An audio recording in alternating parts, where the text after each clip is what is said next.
ఆంధ్రప్రదేశ్ రాష్ట్రంలో sub registrar కార్యాలయానికి వెళ్తే సబ్ రిజిస్ట్రార్ అనే చిన్న గెజిటెడ్ అధికారి, ఆయన ఒక పెద్ద ఎత్తైన ప్లాట్ఫామ్ పోడియం మీద కూర్చుని ఉంటాడు. ఆయన చుట్టూ చెక్కతో చేసిన రైలింగ్ ఉంటుంది, దానికి ఒక చిన్న తలుపు. ఈయన సబ్ రిజిస్ట్రార్ గారు, ఆయన హోదా చాలా చిన్న హోదా.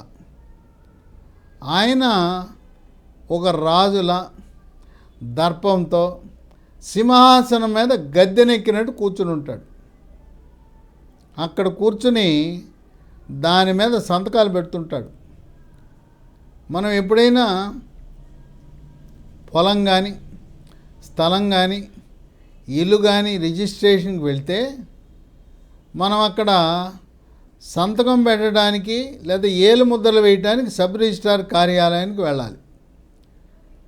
మనం అక్కడికి వెళ్తే నిలబడాలి. సబ్ రిజిస్ట్రార్ ఏమో కూర్చుని ఎత్తైన ప్లాట్ఫారం మీద కూర్చుని మనం నిలబడి సంతకం పెట్టాలి, నిలబడి ఏలు ముద్ర వేయాలి. ఏంటి ఈ సాంప్రదాయం? ఇది బ్రిటిష్ సాంప్రదాయం, రాజరిక దర్పం. చంద్రబాబు నాయుడికి ఒక ఆలోచన వచ్చింది, ఫ్లాష్ ఐడియా. ఆయనకి ఎలా వచ్చిందో, ఈ సబ్ రిజిస్ట్రార్ అనబడే ఒక చిన్న స్థాయి గెజిటెడ్ అధికారి ఏంటి దర్పం, ఎంత పెద్దవాడు వెళ్ళినా నిలబెట్టి ఆయన సంతకాలు లేలు ముద్రలు ఈ వ్యవస్థకు స్వస్తి పలకాలి. బ్రిటిష్ కాలము నాటి ఈ పోకడలు స్వాతంత్రం వచ్చే 75 ఏళ్ళైనా ఇంకా ఏంటి సబ్ రిజిస్ట్రార్ కార్యాలయంలో సబ్ రిజిస్ట్రార్ యొక్క దరహాసం ఏంటని ఆయనకు ఆలోచన వచ్చింది. ఆయన వెంటనే ఆదేశాలు ఇచ్చాడు. ఆలోచన వచ్చిన తరువాయి వెంటనే 17 సెప్టెంబర్ 2024 నాటికి రాష్ట్రంలో ఉండే అన్ని సబ్ రిజిస్ట్రార్ కార్యాలయాల్లో ఈ పోడియం పోవాలి, చుట్టూ ఉండే చెక్కతో చేసిన రైలింగ్ పోవాలి. ఏ విధంగా తహసీల్దార్ కూర్చుంటాడో, ఈయన సబ్ రిజిస్ట్రార్ హోదా తహసీల్దార్ హోదా ఒకటే, ఎండిఓ హోదా ఒకటే. మీరు అదంతా తీసేయండి. తీసేసి 48 గంటలు టైం ఇచ్చాడు రాష్ట్రం అంతా. మామూలు టేబుల్ వేసుకోండి.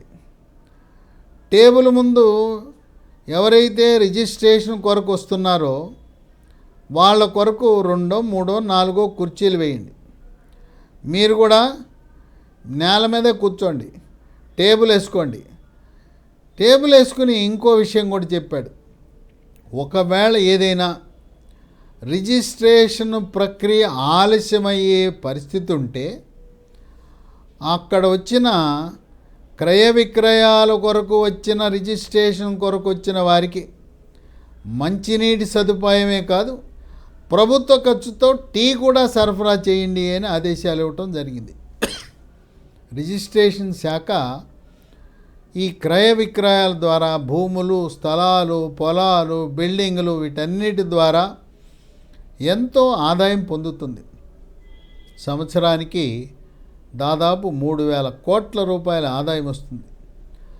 అటువంటి ప్రభుత్వానికి ఆదాయం ఇచ్చే పౌరుల కార్యాలయానికి వస్తే నిలబెట్టి అవమానానికి గురి చేయటము.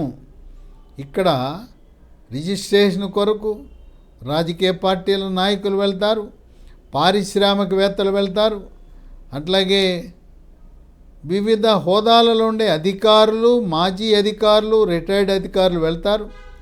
వివిధ వృత్తులలో ఉండే న్యాయవాదులు, డాక్టర్లు, ఆడిటర్లు వీళ్ళంతా వెళ్తారు. ఈ వ్యవస్థని ఉన్నపళంగా ఒక్క ఫ్లాష్ ఐడియాతో 48 గంటల్లో రాజరికపు పోకడలను తొలగించి అన్ని కార్యాలయాల్లో లాగా ఈ సబ్ రిజిస్ట్రార్ కార్యాలయంలో సమూలముగా సంస్కరణలు తెచ్చి వాళ్ళు ఎత్తు మీద కూర్చుని మళ్ళీ అందరిలాగా అందరి అధికారుల్లాగా నేల మీదకు వచ్చేలా చేసే అటువంటి ఆదేశాలు చూసి ఆంధ్రప్రదేశ్ రాష్ట్ర ప్రజలు, రైతులు, వ్యాపారవేత్తలు, వివిధ వృత్తుల్లో ఉన్నవారు, విద్యార్థికులు, మేధావులందరూ కూడా చంద్రబాబు నాయుడిని కొనియాడుతున్నారు, హర్షాతిరేకాలు వ్యక్తపరుస్తున్నారు. ఇలాంటి సంస్కరణలు మరికొన్ని ఇతర కార్యాలయాలకు వెళ్ళినప్పుడు కూడా అక్కడ వెళ్ళిన సందర్శకులను అధికారులు పురుగుల్లా చూసి వాళ్ళని చీదరించుకునే పరిస్థితి కూడా ఉన్నది. అందువల్ల ప్రతి కార్యాలయంలో సీసీటీవీ కెమెరాలు పెట్టి ఈ సీసీటీవీ కెమెరాలన్నీ కూడా జిల్లా కమాండ్ కంట్రోల్ రూము, రాష్ట్ర కమాండ్ కంట్రోల్ రూమ్కి అనుసంధానం చేసి ఎవరైనా అధికారులు, సిబ్బంది సందర్శకులను, పని కోసం వచ్చిన వారిని అవమానపరిస్తే వారిపై క్రమశిక్షణ చర్యలు తీసుకోవాలని ఆంధ్రప్రదేశ్ రాష్ట్ర ప్రజలు కోరుకుంటున్నారు. అంతేకాదు ప్రతి కార్యాలయంలో సీసీటీవీ కెమెరాలు అమర్చడం ద్వారా ఇప్పుడు కొన్ని ఆఫీసుల్లో బహిరంగంగానే అవినీతి, లంచాలు తీసుకుంటున్నారు. ఈ కెమెరాలు ఉంటే కొంతలో కొంత భయం ఉంటుంది. అమ్మో లంచం తీసుకుంటే పట్టుబడతామని. అదుపు లేకుండా కొంతమంది ప్రభుత్వ ఉద్యోగులు వాళ్ళు తెలివిగా వాళ్ళ డ్రాయర్ తెరుస్తారు. టేబుల్ కింద డ్రాయర్ ఉంటుంది. ఆ డ్రాయర్ తెరిస్తే ఆ డ్రాయర్లో డబ్బులున్న కవర్ని వేయాలంట. ఆ డబ్బులున్న కవర్ డ్రాయర్ వేస్తే డ్రాయర్ మూసేస్తాడు. చేత్తో అంటుకోడు. చేత్తో అంటుకుంటే అవినీతి నిరోధక శాఖ వాళ్ళు పట్టుకుంటే ఆ రంగు నోట్లకు కవర్కి ఫెనాప్తలిన్ అనే పౌడర్ అద్దుతారు. చేతికి ఫెనాప్తలిన్ పౌడరు అంటితే గ్లాసులో నీళ్లు పోసి ఏళ్ళు ముంచితే అక్కడ పింక్ కలర్గా మారుతుంది ఆ ఫెనాప్తలిన్ అనే పొడి.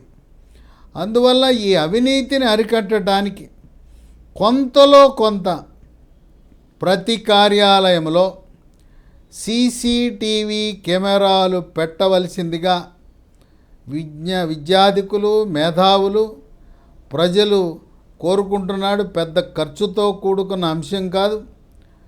వేల సంఖ్యలో సీసీటీవీ కెమెరాలు కొంటే తక్కువ ధరకే లభిస్తాయి. కనుక చంద్రబాబు నాయుడు అంటేనే సాంకేతిక పరిజ్ఞానాన్ని విరివిగా ఉపయోగించే వ్యక్తిగా ఇతర రాష్ట్రాలకు ఆదర్శప్రాయంగా నిలుస్తూ ఈరోజు అనేక మంది ముఖ్యమంత్రులు వచ్చారు. ఎప్పుడూ ఎవరికీ ఆలోచన రాలా.